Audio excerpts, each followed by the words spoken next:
Hello everybody. I thought today's video might start with, well, where it starts. This is my dedicated computer station where I'm currently downloading 8 or 9 or so shows from Lossless Legs. I primarily listen to live recordings. Over here on the left side are 4 18 terabyte external hard drives, and over here on my right side are 3 8 terabyte external hard drives. All of my music is housed locally. I do not stream music. As we continue the tour, let me tell you that what you're listening to now is Charlie Hunter from February 28th, 2002 at the University of South Sewanee, Tennessee. First, we'll start with my seating area. This here is my Lazy Boy, what's called a chair and a half. It's literally called a chair and a half. I had this not custom made but specially ordered because it has no seam in the middle of the cushion, and it is precisely located at the primary listening point. In other words, when you sit dead center of it, the exact PLP is approximately 6 inches behind the center position. The chair is exactly centered to the rest of the equipment.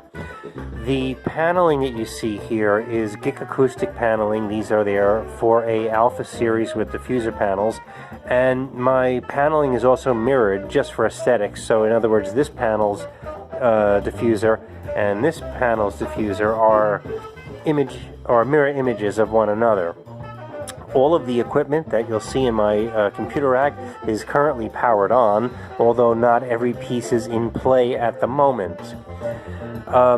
What we have here in front of you is an LG television. It's an OLED C9. It's a reference caliber television, and it was professionally calibrated by one of the world's best ISF technicians. I cannot or will not speak the person's name at the moment. So we have that. Also, in my room, we have GIC Acoustic ceiling clouds. These are 244 bass trap ceiling clouds hung 4 or so inches from the ceiling, and then they have their own 1 1/4 inch depression to again absorb the sound.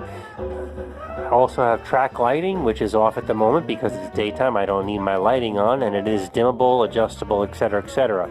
In the corners, we have bass traps, which essentially run directly from the top of the ceiling almost to the bottom of the floor, and it's on 1/8 inch steel L bolts capable of holding a significant amount of weight. These here are Golden Ear Triton reference speakers. To me, one of the best speakers, certainly value-wise. And what else can I say about them? Oh yes, they are on what's known as Isoacoustics Gaia 1 footers. Let's see if I can get a picture of this. See that? So the speakers themselves are on Isoacoustics Gaia 1. Again, this is an LG OLED C9 television here in front of you. Sorry, I don't have anything better to display at the moment, and you can't really get a good sense of its picture quality based on what's playing, but trust me, it's reference caliber, exactly 100 nits at nighttime. This here in front of you is a shit Yggdrasil DAC, and for those familiar, I don't need to spell that or say that again, but I will. It's a shit Yggdrasil DAC, and underneath that is an Emotiva ERC3 CD player. Next, we have here a Musical Fidelity M6SI integrated amplifier. Now we have the very rather specialized and very now today expensive, because you can't get them anymore, Oppo UDP-205 universal player. This is what's being used to play the music that you hear now currently. And then underneath that I have my modem.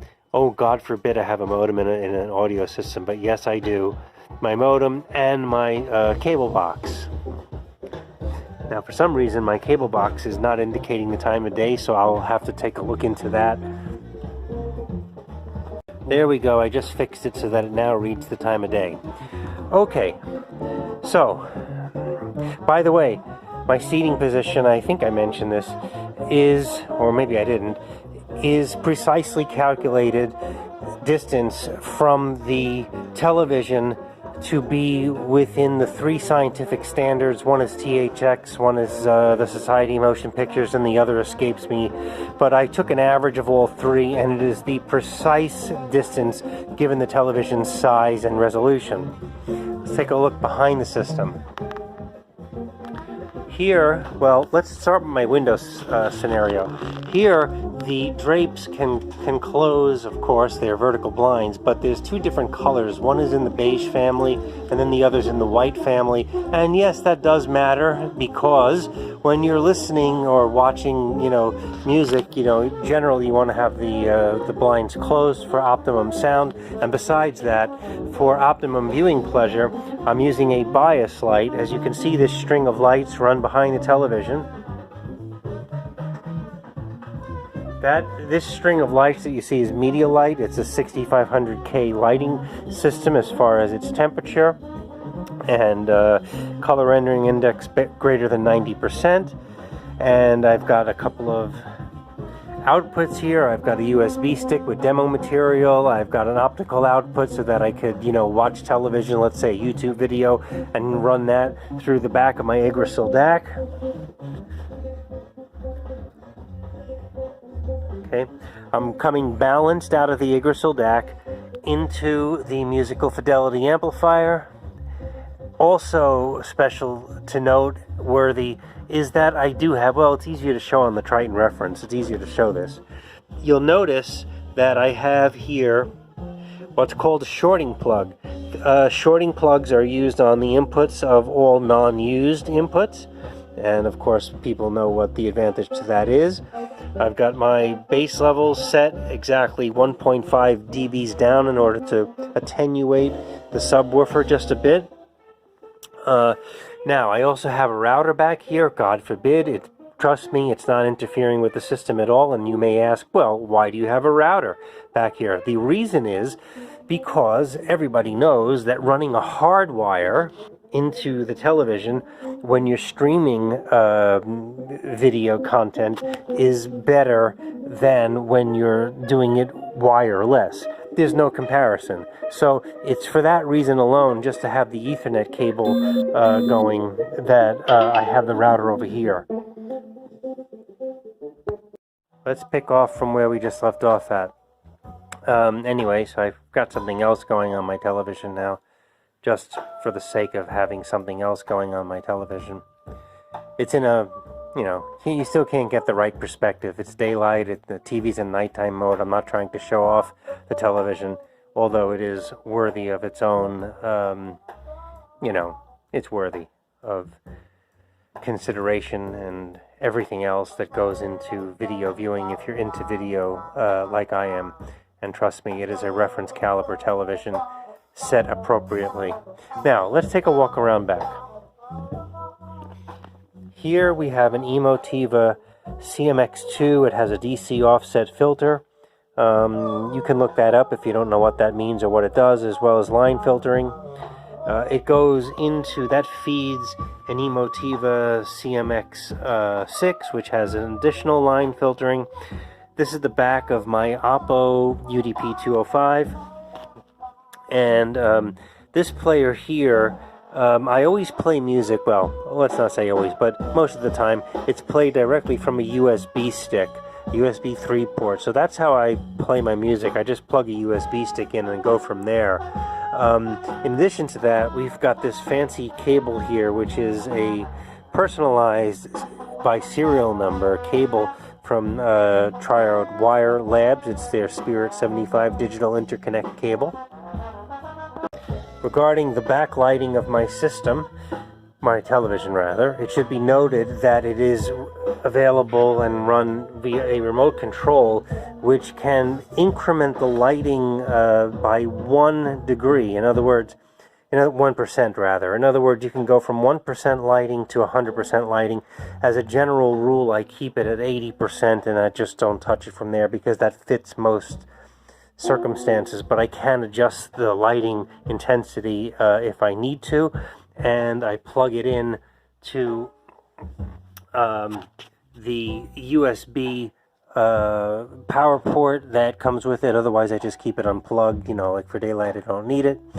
And also should be noted that I do have, as we walk around to the other side, I do have a dedicated 20 amp outlet for my entire system. This is the dedicated outlet right here. Now my air conditioner does plug into the same outlet, but I do not run the air conditioning at the same time that I'm running the system. So again, it is dedicated 20 amp outlet. This is my Panamax MR 4300, which, you know, gives me a voltage readout that it's very useful. It has surge protection. The voltage readout is very accurate. Trust me, I've checked it with the Freeport Electric department, you know, here where I live in Freeport, Long Island. It also has over and under voltage, you know, protection, that sort of thing. What else? Let's take a better look at the Triton reference. The Triton reference, here we go. One view of the Triton reference.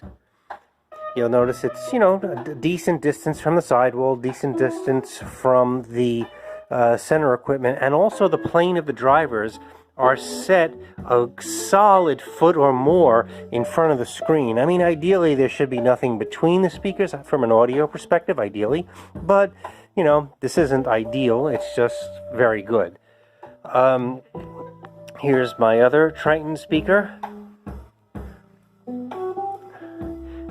Okay, again, what you're listening to is Charlie Hunter in the background. Some more TV shots. Some more shots of the system up front here.